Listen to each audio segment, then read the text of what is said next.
তো নিগার কালফা, হেরেমের সব ঠিকঠাক আছে? কোনো অসুবিধা নেই তো? সব ঠিকই আছে, শুধু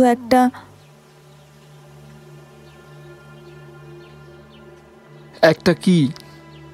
হুররাম সুলতান আমাকে শত্রু ভাবছেন, কথা বলেন না। লিওর ঘটনায় উনি আমাকে দোষী ভাবছেন।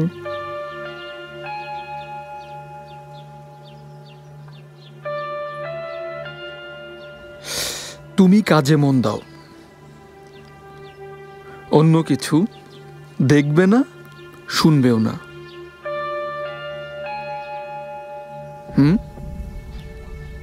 আমি আপনার জন্য চিন্তিত ইব্রাহিম পাশা।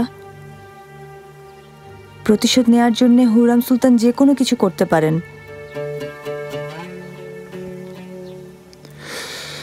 ভয় নেই নিগার কালফা, হুররাম হাতুন আমাকে কিছুই করতে পারবে না।